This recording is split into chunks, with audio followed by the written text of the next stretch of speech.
George Michael, Andrew Ridgely, Wham, congratulations on all your success, and I think you'll find the Butcher's Boys will be whistling that next week. Butcher's Boys whistling at us? Yeah, not whistling at you, no, I suppose. You met each other at school. What were your first impressions of each other? What did you think of him when you saw him first, George? Keeping it as clean as you can. Well, it's difficult, really. And what did I first think of him? I thought he was pretty loud, you know, brash, young You thing. admired him, in other words. Oh, yeah, yeah. I thought, now there's a boy I want to sit next to. Yeah. Actually, it's not the truth at all. I was ordered to. And, first time I'd ever been put in charge of... Yeah. I think it worked out well. Were you the big wheel in the school? Were you the head boy or something? I mean, what was he like? What was he like? Strong, silent. Yeah, pimples?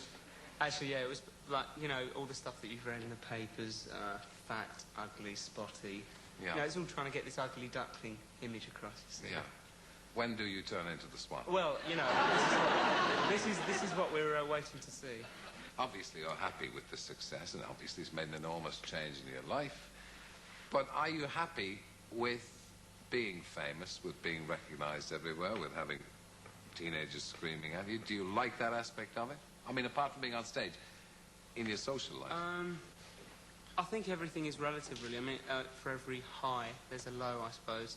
And obviously a lot of things are limited now, socially.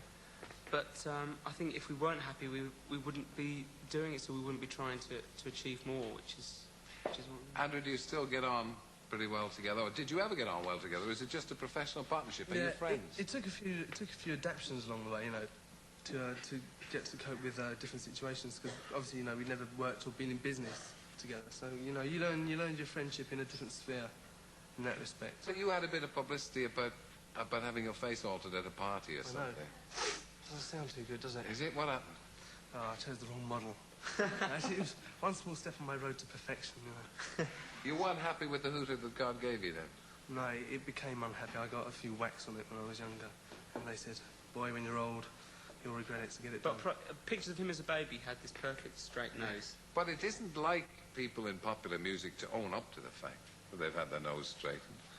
I think that's a problem generally, isn't it? We own up all the time. Yeah, and you haven't been all that kindly handled by the critics, have you? Not music critics. Only the public like it. It's the usual syndrome. But I mean, why do you think the critics are inimical to you? Why do you think they give you so much stick? I think it's exactly that. I think it's because we do own up to everything that we do. We're very honest about how we market ourselves. We're probably the only band at the moment who are totally unashamed of being screamed at. And I think it's like we do everything that everyone else does, only everyone else is very, very subtly camouflaging the ways of selling themselves. And we just think, you know, there's no reason that you don't have to... It's not insulting your public to do it and to tell them you're doing it because they enjoy it just the same way. I mean, marketing is marketing and image is image. No one thinks that's really us. I think deep down, I don't think anybody thinks that we're what we portray ourselves to be in our videos or anything. But because we make it so obvious that we're mucking about, I think we like blow other people's cover, and it's irritating to a lot of people. What are you going to do when it stops? What am I going to do? Hopefully I'll retire with grace. Or do something with grace. Nice go. Grace. Better once or twice, you know. But won't that be hard if you've enjoyed the extrovert behaviour, or you've enjoyed the adulation? How are you going to stop? I think actually that there's a general misconception which will pass over the next 10 or 15 years. I mean, if the music industry lasts that long. But I think that the new wave of groups that are screamed at and, you know, made a lot of fuss about in the papers and everything, there is a basic difference between us and the screams of 10 years ago. And it's funny enough, it seems to be the beginning of every decade. You get the screamers. And this decade there's been ourselves and 3 or 4 other groups.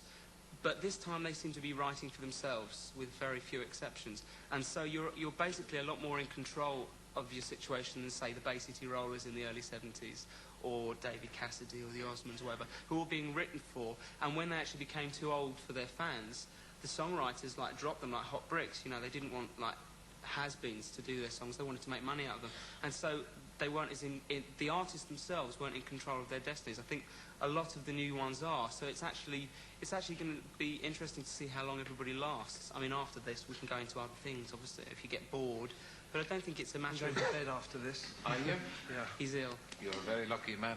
Are you jealous of his solo success? Don't mention the solos. No, I feel like a big part of it, you know. Actually, we did write the record together. We wrote it years ago.